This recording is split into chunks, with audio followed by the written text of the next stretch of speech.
Olá, pessoal. Boa tarde. Tudo bem com vocês? Eu estou bem, graças a Deus. Eu espero que vocês também estejam bem. Pessoal, eu venho aqui falar sobre o dízimo, mais uma vez. Mateus 23 diz assim: Ai de vós, escribas e fariseus, hipócritas, porque dais o dízimo da hortelã, do endro e do cominho, e tendes negligenciado os preceitos mais importantes da lei, a justiça, a misericórdia e a fé. Devieis, porém, fazer estas coisas, sem omitir aquelas. Pessoal, se você for ler o capítulo 23, se você for ler o capítulo 23 todo, o título diz assim: Jesus censura os escribas e os fariseus. Quem eram os escribas e quem eram os fariseus? Eram judeus que estavam totalmente inseridos no contexto da lei. Por isso que diz aqui, tendes negligenciado os preceitos mais importantes da lei. Portanto, o que eu quero dizer? Que esta palavra que Jesus de Nazaré estava dizendo não era para mim, não era para você, não era para a igreja brasileira. O que Jesus estava dizendo aqui era uma censura. Era uma censura diretamente para os fariseus e para os escribas. Os escribas eram aqueles que escreviam, né? E os fariseus eram aqueles homens conservadores que faziam tudo de errado, mas viviam uma vida aparente, uma vida para a sociedade, né? Ver. Aí muitos vão dizer assim, tá aí, Wagner, no Novo Testamento, Jesus afirmando que devemos dar o dízimo.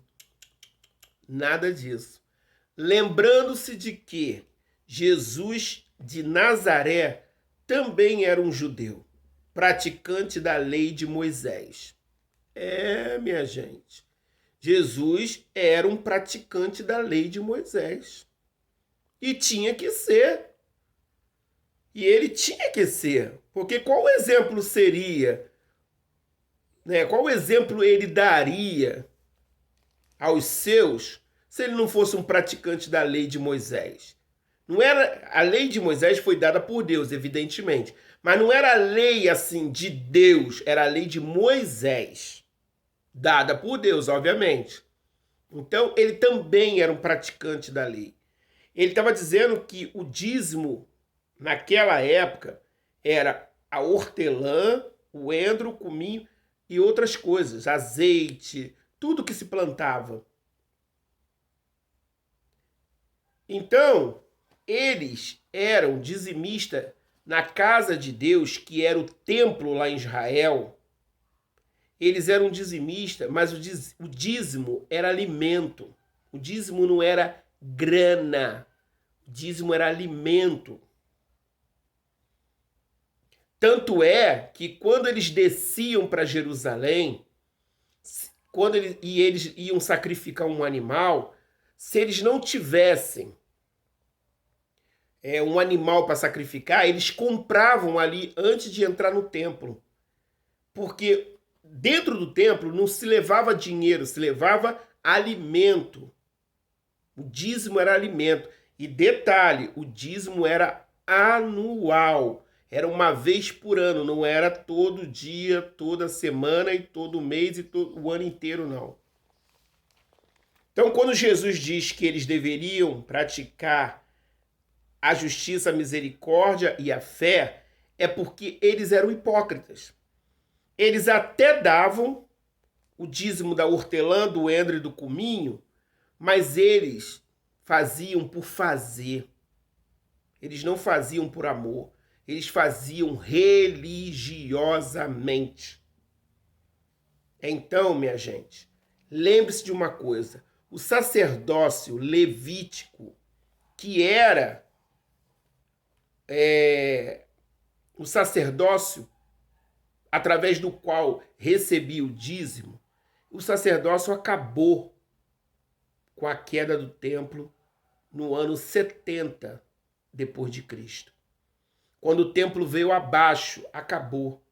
Acabou o sacrifício de animais e acabou o recolhimento do dízimo. O dízimo foi extinto. Não tem a quem dar o dízimo. Quando as pessoas vão à igreja e dão um dízimo, e ainda chamam a igreja de casa do tesouro, porque a casa do tesouro era o templo lá em Israel, aquilo lá que era a casa do tesouro, as pessoas simplesmente estão levantando uma ideia que não existe mais e enriquecendo os pastores, porque eles estão ficando ricos. Você vê aí a riqueza desses homens. Eles têm casa boa, eles têm carro do ano, seus filhos estão em boas escolas, eles estão usufruindo do bom e do melhor, boas viagens, comem bem, se alimentam bem, tem plano de saúde, tem tudo. E o povo, com medo de Deus, vai lá e leva o dízimo à igreja. Por quê? Porque os pastores põem medo nos seus membros, dizendo que se eles não derem o dízimo, Deus vai soltar um demônio chamado devorador que vai simplesmente arruinar com a vida deles. Isso não é verdade, porque o devorador era para o povo de Israel que plantava. E aí Deus dizia que se eles não trouxessem o dízimo daquilo que eles plantavam, as 11 tribos de Israel, simplesmente o devorador ia lá e naquela época era olho por olho e dente por dente. E Deus fazia, não que ele não faça, mas naquela época ele fazia valer a sua palavra. Então o homem que não cumpria com a palavra, Deus não tinha conversa. Ele mandava lá aquele gafanhoto, e aquele gafanhoto ia lá e devorava a plantação deles toda. Eles ficavam sem poder dizimar e ficavam sem poder comer. E isso era o caos. Porque você planta agora, mas você vai colher depois. Não é plantar hoje e amanhã já está comendo. Não, você planta agora e vai colher depois. Então, minha gente, lembre-se que Malaquias 3:8 fala sobre a sentença contra o povo de Israel. Contra o povo de Israel. Trazei todo o dízimo à casa do tesouro. Aonde era a casa do tesouro? O templo lá em Israel. Se eu não vos abrir a janela do céu. O que é abrir a janela do céu? Derramar chuva. Porque o que mais o agricultor precisa é chuva. Sem água, fica difícil plantar. E por vossa causa eu repreenderei o quê? O gafanhoto devorador. Não é o diabo, é o gafanhoto devorador. E se vocês fizerem o que eu estou mandando, eu derramarei bênçãos incontáveis. O que seriam as bênçãos incontáveis? Eles iriam ter uma colheita maravilhosa e abundante. Minha gente, não caia nessa.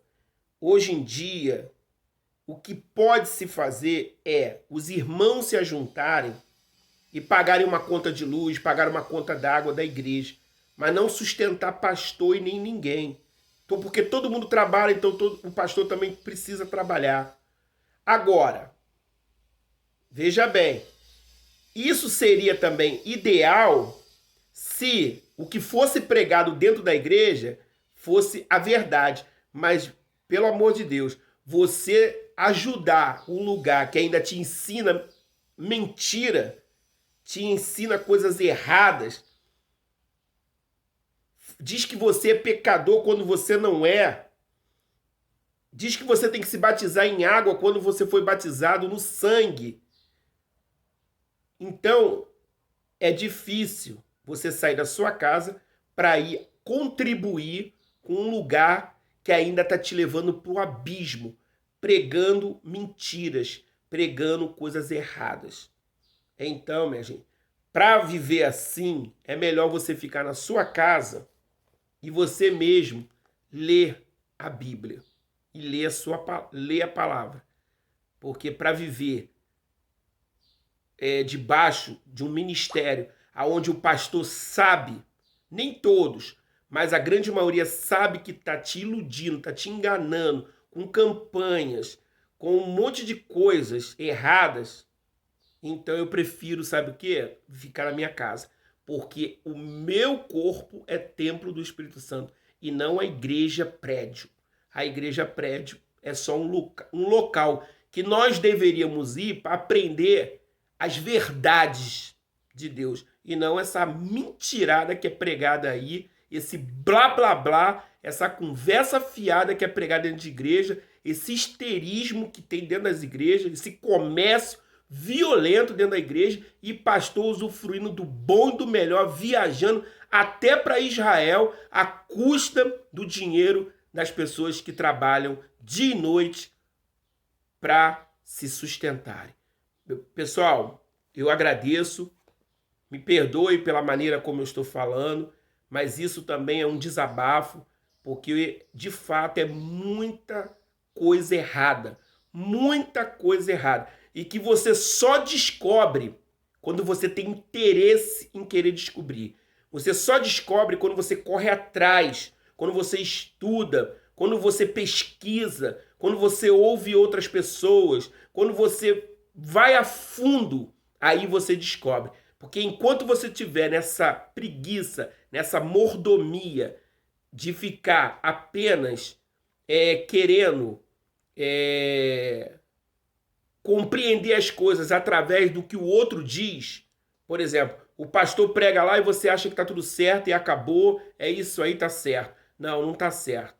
Nós precisamos estudar, pesquisar, analisar, ir a fundo para compreender e para chegarmos a um denominador comum.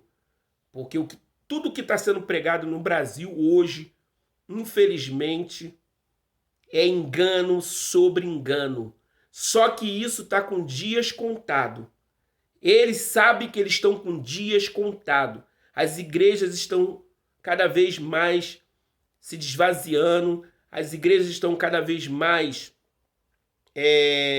perdendo seus membros, porque não há interesse mais nem dos jovens de estar dentro de uma igreja. Porque não tem nada lá que atraia um jovem. E quando eles vão, é mentiras em cima de mentira, é conversa fiada, sabe? É só coisa para agradar. É um clube, na verdade é um clube. Um clube para tentar alegrar as pessoas, para tentar dar uma palavra bonita, mas a verdade está longe. Gente, obrigado e um abraço.